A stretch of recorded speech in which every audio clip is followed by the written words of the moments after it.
faniriavana ny fahasoavana sy ny fiadanana avy amin'Andriamanitra Ray sy Kristy tompontsika. Amen. Ny filazantsara araka ny jaona toko 20 andininy 220 ka hatramin'ny andininy 320 ny havana no akatsika ny avatry ny tomponay amin'izao andro Pentekosta izay atsiarovatsika ny nandatsahana ny Fanahy Masina izany. Tao anatin'ny orooro tanteraka ny fiainan'ny mpianatra taorinan'ny fijalian'i Jesoa. Tsy hoe alahelo fotsiny anefa ny tao amin'ireo mpianatra ireo, fa tena tahotra lalina fahalemena tanteraka ary tena faharavan'ny fanantenana hanitra ny herin'izy ireo dia nihidy an-trano. Raha ny marina dia hoe tsy hoe alahelo fotsiny ihany, fa tena tahotra mihitsy sao dia anjoa azy ireo koa ny nanjoan'i Jesoa.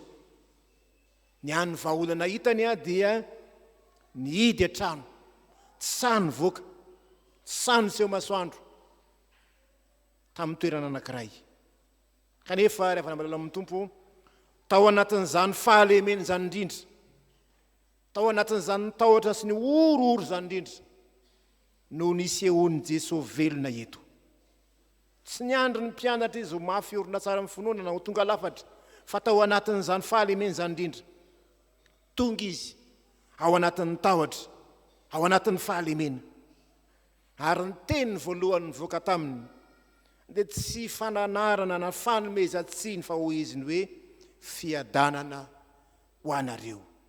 Io teny manova ny zavatra ka ilay toerana feno tahotra sy feno orooro lasa toerana nisy fifaliana, nisy fiadanana. Ary rehefa nahazo fiadanana ny mpianatra dia irahana hanatanteraka lahiraka lehibe. Ndika izany rehefa namalala amin'ny tompo fa indray rehefa reraka sy kivy mijery ny fahalementsika isika ao anatin'ny orooro sy ny tahotra dia tsarovy fa tsy lavitra antsika ny tompo. Eo amintsika izy, momba antsika mandraka ariva izy araka ny teniny, mandra-pahatonga ny fahataperan'izao tontolo izao. Hoy koa izy amintsika hoe fiadanana ho anareo, teny izay manova ny fiainan'ny olona izay kivy sy mamofo izany. Toerana feno tahotra manjary toerana feno fanantenana. Ka ny fisian'i Jesoa velona eto dia tena mitondra izany fiadanana marina izany tokoa. Miveriny ny telo izany tenin'i Jesoa izany eo andininy 720. Ariva ny andro voalohany amin'ny herinandro izy voalaza eo, voarindrina ny trano, Jesoa tonga nitsangana teo afovoany ny teny hoe fiadanana ho anareo. Andininy 220, ny andininy 420. Verina koa izany tamin'ny fotoana izay tsy nampinan'ny Tomasy, nidiny ny trano, niditra teo Jesoa nanambara fiadanana. Ny fisian'i Jesoa velona mitondra fiadanana marina ry havana. Dia tsy fiadanana entin'izao tontolo izao ny fiadanana omeny, fiadanana avy amin'Andriamanitra izay mandresy ny tahotra sy ny orooro sy ny fahoriana rehetra. Ary rehefa voaray izany fiadanana izany, izay va manomboka eto ny hiraka lehibe. Misy famarinana telo ry havana izay ambara eto. Rehefa avy nandray fiadanana ny mpianatra dia voalohany hoe Jesoa dia naniraka ny mpianana izy, tahaka ny maniraka antsika fiangonana ihany koa, tahaka ny nanirahan'ny Ray Ahy izy no anirahako anareo kosa. Tsy mijanona amin'ny famonjena ny mpianatra Jesoa eto hoe voavonjy izy mena fiadanana dia amin'izay famaniraka azy, izany hoe izay olona nandray fahasoavana, izay voakasiky ny fahasoavan'Andriamanitra dia antsoina ihany koa ho vavolombelona sy ho mpanompon'Andriamanitra hanambara ny vaovao mahafaly. Ka tsy natao terizina fotsiny ao am-pozany filazantsara izany, fa natao ampitaina amin'izao tontolo izao. Izany ny dikany teny hoe hiraka mantsy mifamatotra amin'ny teny hoe apôstôly izany, izany hoe olona irahana hitondra hafatra sy fahefana amin'izay nani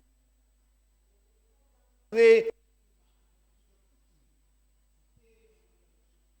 Kristy izy tahaka ny fiangonana ankehitriny izay solitenany Kristy manambara ny filazantsara tahaka ny nanany raha n'Andriamanitra any Jesoa hitoro ny fahamarinana hitondra famonjena anasitrana ny torotoro fo hampiavana ny olona amin'Andriamanitra dia toy izany koa na ny rahan Jesoa atsika fiangonana ankehitriny any rahan Jesoa anao midika izany ry havana tsy tokony angina ny fiangonana fa natao anambarana vavomavaly tsy natao hikarakara ny tenany fotsiny ihany akaim-panao any tenany fotsiny ihany fa ny rahana hitoro ny fahazavahany Kristy eny amin'izao tontolo izao ny fiangonana naniraka ny mpianana izy dia maniraka antsika koa dia nilaza izy hoe indro maniraka anareo tahaka ny zanak'ondry eo avoan'ny ambodia dia nefa isika ry havana tahaka ny mpianatra ihany koa tsika dia feno tahotra misy enatra misy fahakiviana misy faharerahana misy oroorony amin'izay fahasarotany asa nefa ny tompo maniraka manome fahefana ka na dia olona malemy azysika na dia tsinitsinina azysika na dia olona tahaka mpianatra zay atao anatin'ny fahalemena sy ny fahakiviana aza dia azon'Andriamanitra ampiasainy sika fa maniraka ny olona rehetra ny tompo izay nomeny fiadanana ary valaza faharoa eto fa rehefa avy nanome fiadanana izy dia naniraka ary rehefa naniraka izy ny olerahana mety manam-panahina fa ao anatin'izany dia nanome ny fanahy masina izy voalazany hoe indininy fa 12 ary rehefa nilazany izy dia nanisy fofonaina mampatsiaro ny tantarany Genesis zany aka hoe nitsoka taminy tantarany Genesis toko faharoa dia ny hoe rehefa nitsofin'Andriamanitra fofonaina ilay vovotany dia tonga olombelona ary fanahan'Andriamanitra ao anatsika io ifanazy avy amin'ny Jesoa io men'ny mpianatra io ny tahaka n'ilay hoe famoronana vaovao olona vaovao tsy mpianatra zay tao anatin'ny tahotra sy ny fahakiviana intsony fa mpianatra efa no avozy ny fanahy masina manana ny fanahy masina ao anaty ka ny fanahy masina amin'izany dia manome hery manome fahasahina manome fahendrena manova ny fo manamasina ny fiainana araka ny voalazan'ny Ezekiel omeko fo vaovao ianareo fanahy vaovao nataoko anatinareo raha tsy eo ny fanahy masina tsy ahavita na inona inona ny iraka mpanaoviny Kristy sika fiangonana fa ifanahy masina ao anatsika io mitoetra ao amintsika efa niraisitsika tamin'ny batisa io ny mampiova ny tahotra ao anatsika ho lasa fahasahina io ny mampiova ny fahalementsika ho lasa hery io ny mampiova ny alahelontsika ho lasa fifaliana ifanahy masina io mampiova ny fitiavantenatsika hanjary hitiany hafa datsika tao amin'ny andro Pentekoste zany ireo olona zay niaro ny ainy tao an-trano katom-baravarana lasa sany joro teo masony olona maro sany tory an Kristy koa satria nandray fiadanana nandray ny fanahy masina toy izany koa isika ravana malala tsy mamela atsika hipetrapotsiny zany fanahy masina zany rehefa feny ny fanahy masina ny olona anankiray dia tsy afaka angina izy momba ny Jesoa mirehitra ao am-poniny fanindrina hanompo an'Andriamanitra hitoro ny filazantsara haneo zany fitiavan'Andriamanitra zany ka ny fiangonana velony fiangonana tary ny fanahin'Andriamanitra ny herin'Andriamanitra fanahin'Andriamanitra ao anatsika izany afatsika miasa ao amin'ny tompo nanome fiadanana ny tompo naniraka ny tompo manome ny fanahiny izy ary ny farany dia zao Jesoa manome fahefana amela heloka hoy izy ny hoe na helok'iza avelanareo dia voavely zany ary raha nizany izany tsy avelinareo dia tsy voavely zany tsy midika akory zany hoe ny apôstôly na ny fiangonana no misolo tenan'Andriamanitra amin'ny famelan-keloka fa Andriamanitra no mamela heloka. Ary sika dia protestanta dia afaka mifandray mivantana amin'Andriamanitra, zany ny finoantsika amin'Andriamanitra mpamela heloka, tsy mila mpanelanelana. Fa eto dia nomeny Jesoa fahefana andraikitra amin'ny fiangonana etory sy anambara zany famelan-keloka zany ho an'izao tontolo izao. Rehefa mitory ny filazantsara ny fiangonana dia manambara amin'ny olona rehetra hoe misy famelan-keloka ao amin'ny Jesoa Kristy.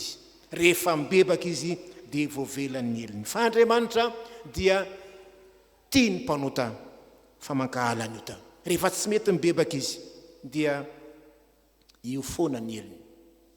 Rehefa mibebaka izy dia voavelan'ny elony. Ny fiangonana mitory manambara amin'ny olona antsoiny hoe misy fihavanana ao Andriamanitra, tia ny olona rehetra Andriamanitra, misy fiainam-baovao an'izay mibebaka. Ary zany no antom-pisiny ny fiangonana mitondra zany afatry ny fihavanana zany. Jesoa manome fahefana antsika, maniraka antsika hitory zany famelan-keloka zany ao anatin'ny ady sika ravana malala, ao anatin'izao tontolo zao feno ady sika, ady sy filazana ady.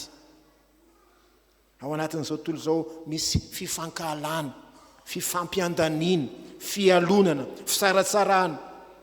Ao anatin'izao tontolo zao dia fenon-dratra posy fahakiviana. Atsoiny Jesoa ianao zay nomeny ny fanahy masina, nomeny fahefananao hitory famelan-keloka. Atsoina ho mpampiavana isika, fa ny fanahy masina ao anatsika dia fanahin'ny fihavanana. Maniraka atsika hampiavana izao tontolo zao. Tsy afaka milaza hoe tia an'Andriamanitra isika, tsy afaka milaza hoe feno ny fanahy masina isika raha mbola mitahiry lolompo sy tsy mahay mifamela heloka.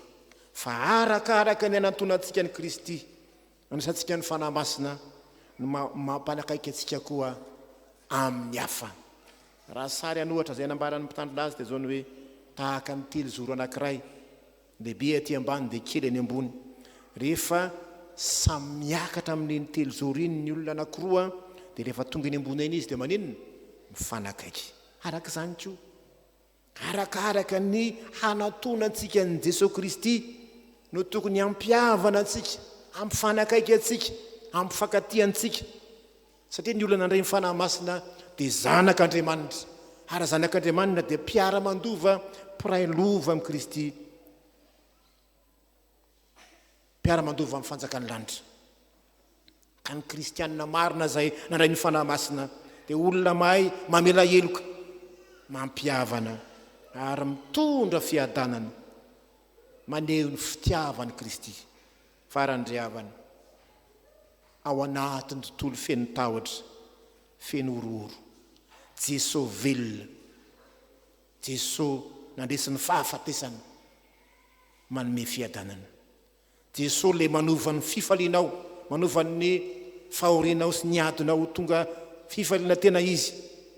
Ary Jesoa io maniraka ianao ka tsy avelan'ny tompokoa nefa ianao andeha amin'ny herin'ny tenanao, fanomeny ianao ny herin'ny fanahy masina.